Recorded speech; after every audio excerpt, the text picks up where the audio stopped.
Hi friends, welcome to Sushi's Healthy Kitchen. എല്ലാവർക്കും സുഖം തന്നെയല്ലേ? ഞാനിവിടെ ഫാമിലിയും സുഖമായിട്ടിരിക്കണം. അപ്പോൾ ഇപ്പോൾ നാട്ടിലോട്ട് ഷിഫ്റ്റ് ആയ കാര്യം എല്ലാവർക്കും അറിയാം. നാട്ടിലോട്ട് ഷിഫ്റ്റ് ആയതുകൊണ്ട് നോർമലി കുറച്ച് പ്രോബ്ലംസുകൾ വരുന്നത് നെറ്റ് വൈഫൈ ഇതൊന്നും ഇല്ലാതെ കുറച്ച് ബുദ്ധിമുട്ടി. അപ്പോൾ ഇപ്പോൾ എല്ലാം എഗെയിൻ ബാക്ക് ടു നോർമൽ ആയിട്ടുണ്ട്. അപ്പോൾ വീഡിയോസ് അപ്ലോഡ് ചെയ്യാൻ കുറച്ച് പ്രോബ്ലംസുകൾ ഉണ്ടായിരുന്നു നെറ്റൊക്കെ ഇല്ലാത്തത് കൊണ്ട്. ഇപ്പോൾ എല്ലാം ബാക്ക് ടു നോർമൽ ആയിട്ടുണ്ട്. വീഡിയോസ് അപ്ലോഡ് ചെയ്യാമെന്ന് കരുതി കുറെ നാളായിട്ട് ഇൻട്രോ ഇട്ടിട്ടില്ല. അപ്പോൾ ഇൻട്രോസ് ഇടാനായിട്ട് ഷൂട്ട് ചെയ്യാനായിട്ട് ഉള്ള ഒരു സാഹചര്യം അല്ലെങ്കിൽ അങ്ങനെയുള്ളൊരു ടൈമിംഗ് ഒന്നും ഒത്തുവരുന്നില്ലായിരുന്നു. ഇന്ന് 2020 ന്യൂ ഇയർ ആയെങ്കിൽ ഇടാൻ പോകുന്ന ആദ്യത്തെ വീഡിയോയാണ്. അതൊരു മധുരമുള്ള റെസിപ്പി ആയിക്കോട്ടെ എന്ന് കരുതി. എല്ലാവർക്കും ഇഷ്ടമുള്ള നമ്മളുടെ മല്ലൂസിന്റെ ഫേവറേറ്റ് ചക്ക അട, അതായത് ജാക്ക് ഫ്രൂട്ട് അട, ജാക്ക് ഫ്രൂട്ട് കേക്കാണ് ഇന്ന് നമ്മൾ ഉണ്ടാക്കാൻ പോകുന്നത്. എണ്ണ ഇലയെന്നും പറയും, ഞങ്ങളുടെ നാട്ടിലോട്ടൊക്കെ വണ്ണട ഇലയെന്ന് പറയും. അപ്പം നമുക്ക് അതിനകത്ത് ചക്കയിട വളരെ ഈസി ആയിട്ട് നമ്മുടെ എല്ലാ മാക്സിമം എല്ലാവർക്കും അറിയാവുന്ന ഒരു റെസിപ്പിയാണ്. വലിയ റോക്കറ്റ് സയൻസ് ഒന്നും അല്ല, എങ്കിലും അറിയാൻ വയ്യാത്തവരുണ്ടെങ്കിൽ സ്പെഷ്യലി അവർക്ക് വേണ്ടിയാണ് ഇന്ന് ഞാൻ ജാക്ക് ഫ്രൂട്ട് അട പോസ്റ്റ് ചെയ്യുന്നത്. ഇത് ഷൂട്ട് ചെയ്ത് വെച്ചിട്ട് കുറേ നാളായി, പോസ്റ്റ് ചെയ്യാൻ പറ്റിയില്ല. 2020 ആദ്യത്തെ റെസിപ്പി, ഒരു മധുരമുള്ള റെസിപ്പി ആയിക്കോട്ടെ എന്ന് കരുതി. അപ്പോൾ ഇപ്പൊ ചക്കയുടെ സീസൺ ഒന്നും അല്ല. ചക്കയുടെ സീസൺ ഇനിയിപ്പം ഒരു കുറച്ച് കഴിയുമ്പോഴാകും. ചക്കയൊക്കെ ഉണ്ടാകി വരുന്നതേ ഉള്ളൂ ഇപ്പം. അപ്പോൾ ഇത് നേരത്തെ ചക്ക നമ്മൾ വഴട്ടിയൊക്കെ നേരത്തെ വെച്ചിരുന്നിട്ട് ഉണ്ടാക്കിയതാണ്. അപ്പോൾ എല്ലാവർക്കും ആദ്യം ഒരു ഹാപ്പി ന്യൂ ഇയർ വിഷ് ചെയ്യുന്നു. എൻ്റെയും ഫാമിലിയുടെയും വളരെ ഐശ്വര്യവും നന്മയും നിറഞ്ഞ ഒരു ഇയർ ആകട്ടെ എന്ന് കരുതുന്നു. ന്യൂ ഇയർ വിഷ് ചെയ്യാൻ പറ്റിയില്ല, അതുകൊണ്ടാണ് ഇപ്പോൾ വിഷ് ചെയ്യുന്നത്. ന്യൂ ഇയർ സ്റ്റാർട്ടായി, ഇനിയിപ്പോൾ ജനുവരി ഫുൾ ന്യൂ ഇയർ ആണല്ലോ അല്ലേ. അപ്പോൾ അതുപോലെ തന്നെ ഇന്ന് തിരുവാതിരയാണ്. തിരുവാതിര ആഘോഷിക്കുന്ന എല്ലാ സ്റ്റേറ്റ്സിലുള്ളവർക്കും, ചിലയിടത്തൊക്കെ തിരുവാതിര ആഘോഷിക്കാറില്ല, അങ്ങനെ സെലിബ്രേറ്റ് ചെയ്യാറില്ല. ഹസ്ബൻഡിന്റെ നാട് കോടനാട്ട് തിരുവാതിരയൊക്കെ നല്ലതുപോലെ ആഘോഷിക്കുന്ന ഒരു സ്ഥലമാണ്. അപ്പോൾ എല്ലാവർക്കും ഒരു ഹാപ്പി തിരുവാതിര കൂടി വിഷ് ചെയ്യുന്നു. എല്ലാവർക്കും എല്ലാ സന്തോഷവും ഐശ്വര്യം നിറഞ്ഞൊരു ന്യൂ ഇയറും നല്ലൊരു ഹാപ്പി തിരുവാതിരയും വിഷ് ചെയ്യുന്നു. നമുക്കപ്പോൾ നമ്മളുടെ വളരെ ഈസി സിമ്പിൾ ആയിട്ടുള്ള നമ്മളുടെ ഫേവറേറ്റ് ജാക്ക് ഫ്രൂട്ട് അട എങ്ങനെയാണ്, അല്ലെങ്കിൽ നമ്മളുടെ ചക്കയട എങ്ങനെയാണ് ഉണ്ടാക്കുന്നത് നോക്കാം. പിന്നെ നാട്ടിലായതുകൊണ്ട് ഇനി കുക്കിംഗ് റെസിപ്പീസ് മാത്രമല്ല, കുറച്ച് ട്രാവൽ വ്ലോഗ്സ് കൂടി ഞാൻ പോസ്റ്റ് ചെയ്യുന്നതായിരിക്കും. കുറേ ചെറിയ ചെറിയ ട്രാവൽ വ്ലോഗ്സ് ഞാൻ ഓൾറെഡി ഷൂട്ട് ചെയ്ത് വെച്ചിട്ടുണ്ട്.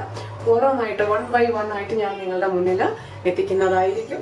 ചെറിയ നമ്മുടെ നാട്ടിലോട്ടൊക്കെ നമുക്ക് വന്നു കഴിഞ്ഞാൽ കുറേ ചെറിയ ടൂറുകൾ നമ്മൾ ചെയ്യാറുണ്ട്. നമ്മൾ കാണാത്ത സ്ഥലങ്ങൾ, അല്ലെങ്കിൽ എല്ലാവർക്കും അറിയാവുന്ന സ്ഥലങ്ങളൊക്കെ നല്ല കുറേ പ്ലേസസ് ഉണ്ട് കാണാൻ.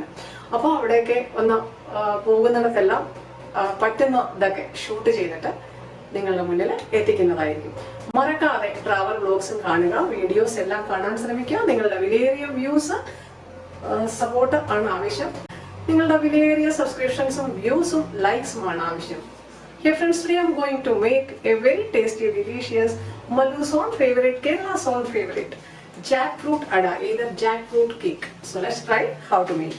Right now I have shifted to India, so I will post some travel vlogs too. So don't forget to watch them. This 2020's first video. So wishing you all a very happy new year too. So please don't forget to subscribe my channel. Please don't forget to press the bell icon too to get the notifications. Thank you.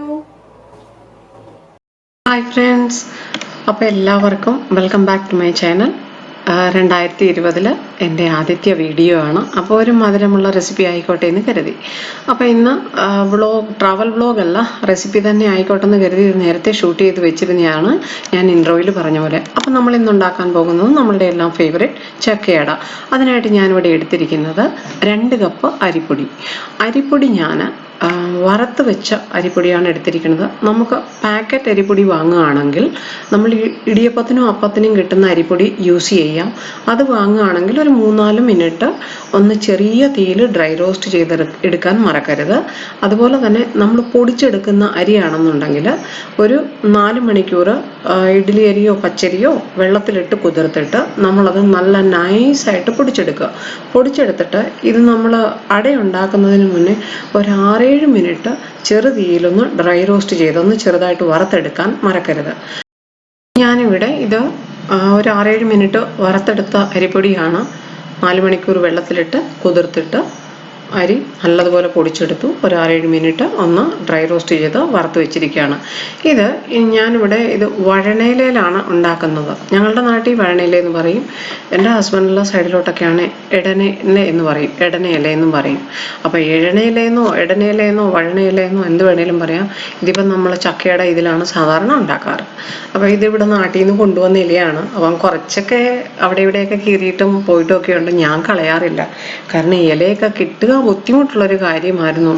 അപ്പോൾ ഇത് ഞാൻ നേരത്തെ shoot ചെയ്തതാണ്, ഇത് വെയിൽ വെച്ച്. അപ്പം കൊണ്ടുവന്നപ്പം അങ്ങനെ വഴനയില കിട്ടിയപ്പോൾ അങ്ങ് ഉണ്ടാക്കിയിടാം. അതുപോലെ തന്നെ ചക്ക ഓൾറെഡി വഴട്ടി വെച്ചിരുന്ന ചക്കയാണ് ഞാൻ യൂസ് ചെയ്യുന്നത്. ഇപ്പം ചക്കയുടെ സീസൺ ആയിട്ടില്ല, നാട്ടിൽ ആയി വരുന്നതേ ഉള്ളൂ. ഞാൻ ഓൾറെഡി കഴിഞ്ഞ വർഷം വഴട്ടി വെച്ചിരുന്ന ചക്ക കൊണ്ടാണ്, വഴട്ടിയ ചക്കയും കൊണ്ടാണ് ഇപ്പോൾ അട ഉണ്ടാക്കാൻ പോകുന്നത്. അപ്പോൾ നമുക്ക് സ്റ്റാർട്ട് ചെയ്യാം. ചക്കയട നമുക്ക് 2 രീതിയിൽ ഉണ്ടാക്കാം. ഒന്ന്, ചക്ക വഴട്ടിയതും കൊണ്ട് നമുക്ക് ചക്കയട ഉണ്ടാക്കാം. 2, ഇപ്പം എല്ലാവരും വാഴയിലയിൽ പരത്തിയിട്ട് മാവ് പരത്തിയിട്ട് നമ്മൾ അരി കുഴച്ചത് പരത്തിയിട്ട് ചക്ക നല്ലതുപോലെ ഒന്ന് വേവിച്ചെടുത്ത് ഒന്ന് മിക്സിയിൽ അടിച്ചിട്ടെടുത്തിട്ട് തേങ്ങയും എല്ലാം കൂടെ മിക്സ് ചെയ്തിട്ട് അത് ഇടയ്ക്ക് നിറച്ചിട്ട് അങ്ങനെയും അടയുണ്ടാക്കുന്നവരുണ്ട്. ശരിക്കുമുള്ള നമ്മൾ എണ്ണയിലയിൽ വെച്ച് ഉണ്ടാക്കുന്ന ചക്കയട എന്ന് പറഞ്ഞു കഴിഞ്ഞാൽ ഇങ്ങനെ ഉണ്ടാക്കുന്നതാണ്. അല്ലെങ്കിൽ വാഴയിലയിൽ വെച്ചും ഞാൻ പറഞ്ഞ പോലെയും ഉണ്ടാക്കാറുണ്ട് ആൾക്കാർ. അത് വേറൊരു രീതിയിൽ. ഡയറക്റ്റ് ചക്ക വഴട്ടാതെ ചക്ക നമ്മൾ ഒന്ന് നല്ലപോലെ വേവിച്ചെടുത്തിട്ട് അടിച്ചെടുത്തിട്ട് അതിനകത്ത് തേങ്ങയുമൊക്കെ മിക്സ് ചെയ്ത് ഏലക്കായ മിക്സ് ചെയ്തിട്ട് നമുക്ക് അങ്ങനെ ചെയ്യാം. അപ്പോൾ ഈ അരിപ്പൊടി ഒന്ന് നല്ലതുപോലെ നോക്കുക. ഇതിൽ കട്ടയൊന്നും കെട്ടിയിട്ടുണ്ടാകരുത്. നല്ലതുപോലെ ഒന്ന് കൈയും കൊണ്ട് നോക്കുക. നമ്മളിത് ചൂടുവെള്ളം ഒഴിച്ച് കുഴച്ചിട്ട് വേണം നമുക്കിത് റെഡിയാക്കാൻ, ഇതിൻ്റെ ഡോ. അപ്പം തണുത്ത വെള്ളം ഒഴിച്ചും കുഴയ്ക്കുന്നവരുണ്ട്. പക്ഷെ തണുത്ത വെള്ളം ഒഴിക്കുമ്പോഴേ ചില സമയത്ത് ഇപ്പം കിട്ടുന്ന പച്ചരിയൊക്കെ ഒട്ടുന്ന പച്ചരിയാണ്. അപ്പോൾ അങ്ങനെയാണെന്നുണ്ടെങ്കിൽ അത് നമ്മുടെ കയ്യിൽ ഒട്ടാൻ സാധ്യതയുണ്ട്. അപ്പോൾ ഇത് ചൂടുവെള്ളം ഒഴിച്ച് കുഴച്ച് ഉണ്ടാക്കുന്നതായിരിക്കും കൂടുതൽ നല്ലത്. ഇതുപോലെ ഞാനിവിടെ ചക്ക വഴട്ടിയിരിക്കുന്നത്, ഇത് ഒരു നല്ല ബ്രൗൺ കളറാണ്, ഡാർക്ക് ബ്രൗൺ കളർ. ഇതാണ് യഥാർത്ഥ കൺസിസ്റ്റൻസിയും കളറും നല്ലതുപോലെ വഴട്ടിയെടുത്ത ചക്കയുടെ. അപ്പോൾ ഞാനിവിടെ ഒരു 2-3 ടേബിൾ സ്പൂൺ ചക്ക വഴട്ടിയതേ ഈ അരിയിലോട്ട് ചേർക്കുന്നുള്ളൂ. നമുക്ക് ജസ്റ്റ് ചക്കയുടെ മണം മതി. ഒരുപാട് ചക്ക വഴട്ടിയത് ചേർക്കേണ്ട കാര്യമില്ല, കാരണം ഇതിന് ഭയങ്കര മധുരമുണ്ട്. നല്ലതുപോലെ ശർക്കരയും നെയ്യും ഏലക്കായും ചുക്കും ചേർത്ത് വഴട്ടിയെടുത്ത ചക്ക വരട്ടിയതാണ് ഞാനിപ്പോൾ ഇതിൽ ആഡ് ചെയ്യുന്നത്. അപ്പം നിങ്ങൾ ഏലക്കായും ഒന്നും അധികം ചേർത്തിട്ടില്ല എന്നുണ്ടെങ്കിൽ നിങ്ങൾക്ക് ഇപ്പം നമ്മൾ കുഴയ്ക്കുന്ന സമയത്ത് ഇതിൽ കുറച്ച് ഏലക്ക മിക്സ് ചെയ്യാവുന്നതാണ്, ഏലക്ക പൊടിച്ചത്. ഇപ്പം ഞാനതൊന്നും സെപ്പറേറ്റ് ആഡ് ചെയ്യുന്നില്ല, ഒരല്പം ഏലക്കാപ്പൊടി സെപ്പറേറ്റ് ആഡ് ചെയ്യുന്നു. അല്ലാതെ വേണമെന്നുണ്ടെങ്കിൽ ചേർത്താൽ മതി, കാരണം ഇതിനകത്തെല്ലാം ചേർത്തിട്ടാണ് നമ്മൾ ചക്ക വഴട്ടിയിരിക്കുന്നത്. അപ്പോൾ ഈ ചക്ക വഴട്ടിയതിൻ്റെ ഈ കളറ് ശരിക്കും വരണമെങ്കിൽ യഥാർത്ഥ ചക്ക വഴട്ടിയതാവുള്ളൂ. അല്ലെങ്കിൽ ചിലർ ചക്ക വഴട്ടി എടുക്കുമ്പോൾ അതൊരു മഞ്ഞ കളറായിട്ടിരിക്കും. അതിൻ്റെ അർത്ഥം ഒന്ന്, ശരിക്കും അത് വഴണ്ടിട്ടില്ല, 2, ശർക്കര പ്രോപ്പർ കളറുള്ളതല്ല യൂസ് ചെയ്തിരിക്കുന്നത്. നമുക്കിവിടെ ഈ കളർ ഇങ്ങനെ ഈ ഒരു സോഫ്റ്റ്നെസ്, അതും കൈ കൊണ്ട് എടുത്ത് നോക്കുമ്പോൾ നമുക്കറിയാൻ പറ്റും. ആ ഒരു സോഫ്റ്റ്നെസ്സും ആ കളറും ആ കൺസിസ്റ്റൻസിയും ഒക്കെ ഇതായിരിക്കണം. ഭയങ്കര ടേസ്റ്റാണ് ഈ ചക്ക വഴട്ടിയതിന്. ഇതിന് ശരിക്കും നല്ല മണവും ടേസ്റ്റുമാണ്. അപ്പോൾ ഈ ഒരു കളർ വരുന്നത് വരെ ചക്ക വഴട്ടുമ്പോൾ ശ്രദ്ധിക്കുക, ഈ ഒരു കളർ വരണം. അതിനൊന്ന് ശ്രദ്ധിക്കണ്ടേ, നല്ല കളറും മധുരവും ഉള്ള ശർക്കര യൂസ് ചെയ്യുക. നല്ല മധുരമുള്ള ശർക്കരയാണെന്നുണ്ടെങ്കിൽ നമുക്ക് ഈ ആഡ് ചെയ്യുന്ന 2-3 ടേബിൾ സ്പൂൺ ചക്ക വരട്ടിയത് മാത്രം മതി. എക്സ്ട്രാ ശർക്കരയൊന്നും ഇതിൽ ചേർക്കേണ്ട കാര്യമില്ല. അതേസമയം മധുരം അധികം ചേർക്കാതെയാണ് ചക്ക വഴട്ടിയതെന്നുണ്ടെങ്കിൽ നമുക്ക് എക്സ്ട്രാ ശർക്കര ഇതിൽ ആഡ് ചെയ്യേണ്ടി വരും. നിങ്ങൾക്ക് വേണമെന്നുണ്ടെങ്കിൽ ഇതിൽ തേങ്ങ തിരുമ്മിയതും കൂടെ ആഡ് ചെയ്തിട്ട് കുഴയ്ക്കാം. പക്ഷെ ഞാനിവിടെ തേങ്ങ തിരുമ്മിയത് ആഡ് ചെയ്യുന്നില്ല, തേങ്ങാക്കൊത്താണ് ആഡ് ചെയ്യാൻ പോകുന്നത്. ഇനി ഇത് നമുക്ക് നല്ലതുപോലെ ഒന്ന് കുഴച്ച് മിക്സ് ചെയ്തെടുക്കണം. അപ്പം ഞാനിവിടെ 2 കപ്പ് അരി പൊടിയാണ് എടുത്തിരിക്കുന്നത്. 2 കപ്പ് അരിപ്പൊടിക്ക് ഞാൻ ഒരു വലിയ ടേബിൾ സ്പൂണിന് 2 ടേബിൾ സ്പൂൺ ചക്ക വരട്ടിയതേ ചേർത്തുള്ളൂ. ധാരാളമാണത്, കാരണം അതിൻ്റെ സ്മെല്ലും മധുരവും കറക്റ്റ് ആയിരിക്കും.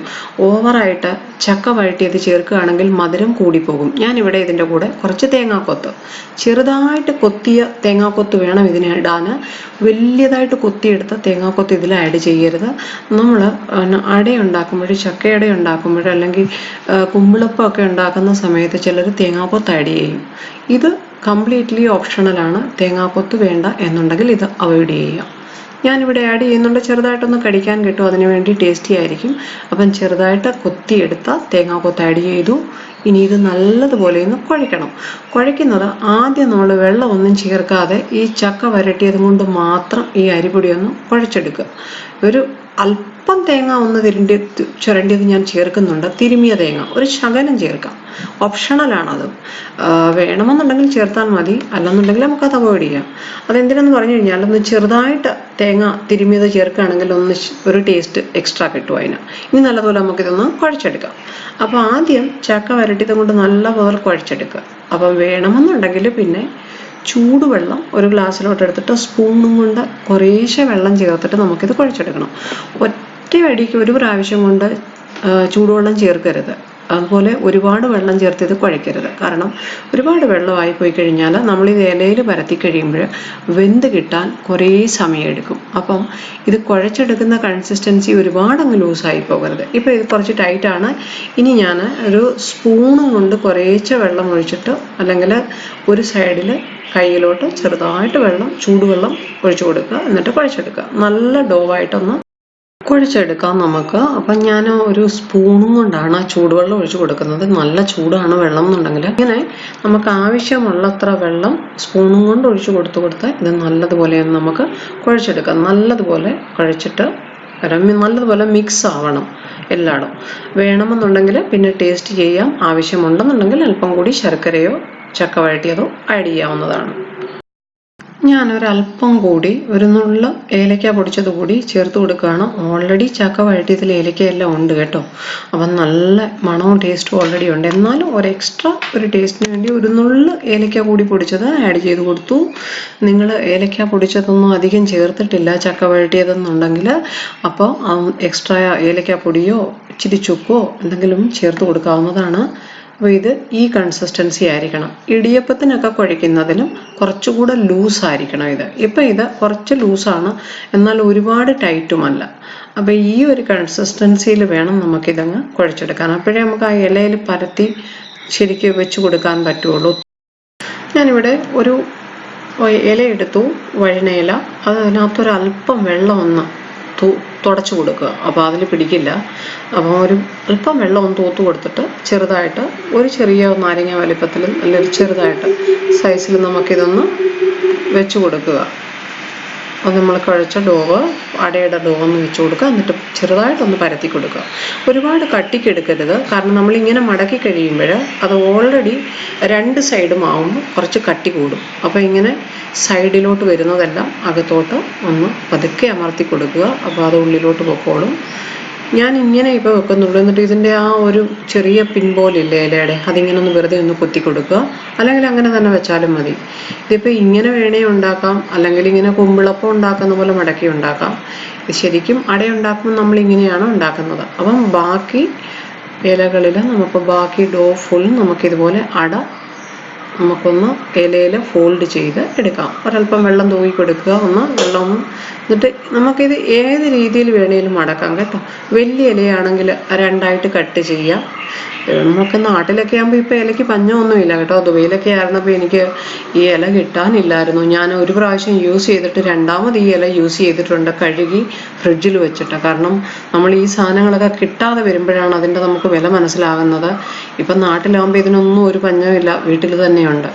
അപ്പം നമുക്കിതുപോലെ തന്നെ എല്ലാ അടയും ഇതുപോലെ നിരത്തി ഇലയിൽ വെച്ചിട്ട് ഇത് നമുക്കിനി സ്റ്റീം ചെയ്തെടുക്കണം.